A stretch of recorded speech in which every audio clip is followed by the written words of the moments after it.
Middle east യുദ്ധത്തിൽ വലിയ twist. Pakistan China സമാധാന പ്ലാൻ. മിഡിൽ ഈസ്റ്റ് യുദ്ധം അവസാനിക്കുമോ, അല്ലെങ്കിൽ ലോകത്തെ മുഴുവൻ ബാധിക്കുന്ന ഒരു വലിയ കോൺഫ്ലിക്റ്റായി മാറുമോ? ഇപ്പോൾ ഒരു പുതിയ ഡെവലപ്മെന്റ്. എന്തെന്നാൽ പാകിസ്ഥാനും ചൈനയും ചേർന്ന് ഒരു പോയിന്റ് പീസ് പ്ലാൻ പുറത്തിറക്കി.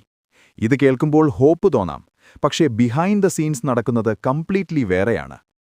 ഈ വീഡിയോയിൽ നമ്മൾ നോക്കുന്നത് ഈ പീസ് പ്ലാൻ എന്താണ്, പാകിസ്ഥാൻ ഇതിലെന്തിന് ഇൻവോൾവായി, ചൈനയുടെ റിയൽ സ്ട്രാറ്റജി എന്താണ്, പിന്നെ ഈ യുദ്ധം എങ്ങനെ അവസാനിക്കും. എന്താണ് സംഭവിച്ചത്? ഇത് തുടങ്ങുന്നത് പാകിസ്ഥാൻ ഫോറിൻ മിനിസ്റ്റർ ഇസ്ഹാഖ് ദർ ബീജിംഗിൽ പോയതോടെയാണ്. അവിടെ ചൈനയുടെ ടോപ്പ് ഡിപ്ലോമാറ്റ് വാങ് യിയുമായി മീറ്റിംഗ് നടത്തി. ലക്ഷ്യം വളരെ ക്ലിയറായിരുന്ന ഇറാനും യുണൈറ്റഡ് സ്റ്റേറ്റും തമ്മിലുള്ള ടെൻഷൻ കുറയ്ക്കുക. ഇപ്പോൾ സിറ്റുവേഷൻ എന്താണെന്നാൽ യുഎസ്എയും ഇസ്രായേലും ഇറാനെ ടാർഗറ്റ് ചെയ്യുന്നു, ഇറാൻ റീറ്റാലിയേഷൻ നടത്തുന്നു, ഗൾഫ് റീജിയൻ മുഴുവൻ ടെൻഷനിലാണ്. ഇതിൽ ചൈന നേരിട്ട് യുദ്ധത്തിൽ ചേരുന്നില്ല, പക്ഷേ സൈലന്റായി എല്ലാം ഒബ്സർവ് ചെയ്യുന്നു. മീൻവൈൽ പാകിസ്ഥാൻ മീഡിയേറ്ററായി ആക്ട് ചെയ്യാൻ ശ്രമിക്കുന്നു.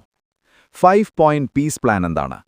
ഇപ്പോൾ അവരവതരിപ്പിച്ച 5 പോയിന്റ് പ്ലാൻ നോക്കാം. ഇമ്മീഡിയേറ്റ് സീസ് ഫയർ. എല്ലാ ആക്രമണങ്ങളും ഉടൻ നിർത്തണം.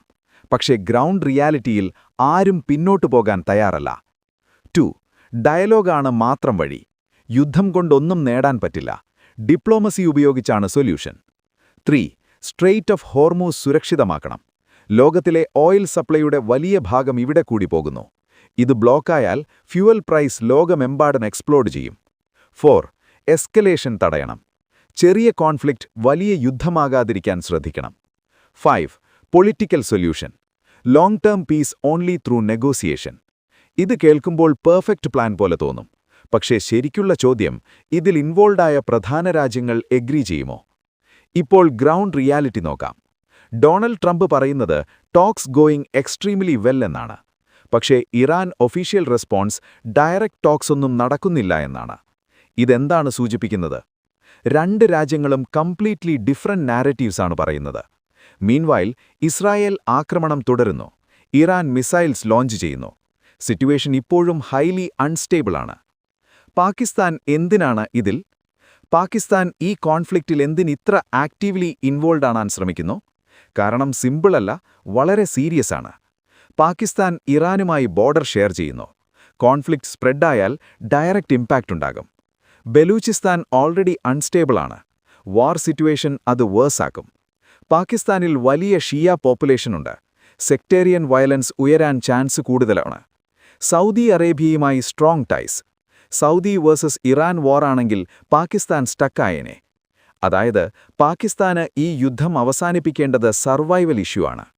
അതോടൊപ്പം ഗ്ലോബൽ സ്റ്റേജിൽ ഇമ്പോർട്ടൻസ് റീഗെയിൻ ചെയ്യാനും ശ്രമിക്കുന്നു അവർ. ചൈനയുടെ ഹിഡൻ സ്ട്രാറ്റജി എന്താണ്? ചൈന വളരെ സ്മാർട്ടായി മൂവ് ചെയ്യുന്നു. നേരിട്ട് യുദ്ധത്തിൽ ചേരുന്നില്ല, പക്ഷേ ഇറാന്റെ ബിഗ്ഗസ്റ്റ് ഓയിൽ ബയറാണ്. ചൈനയുടെ പ്രധാന കൺസേൺ ഓയിൽ സപ്ലൈ ഡിസ്റപ്റ്റ് ആകരുത്, ട്രേഡ് റൂട്ട്സ് സേഫ് ആയിരിക്കണം. അതുകൊണ്ട് ചൈന ഒരു ന്യൂട്രൽ പീസ് മേക്കറായി ഇമേജ് ബിൽഡ് ചെയ്യുന്നു. പക്ഷേ റിയാലിറ്റി സ്വന്തം ഇക്കണോമിക് ഇൻട്രസ്റ്റ് പ്രൊട്ടക്റ്റ് ചെയ്യുകയാണ്. ഇപ്പോഴുള്ള ബിഗ്ഗസ്റ്റ് ക്വസ്റ്റ്യൻ, ഈ പീസ് പ്ലാൻ വിജയിക്കുമോ? ഹോണസ്റ്റ് ആൻസർ, ഇപ്പോഴത്തെ സാഹചര്യത്തിൽ ചാൻസസ് വളരെ വളരെ കുറവാണ്.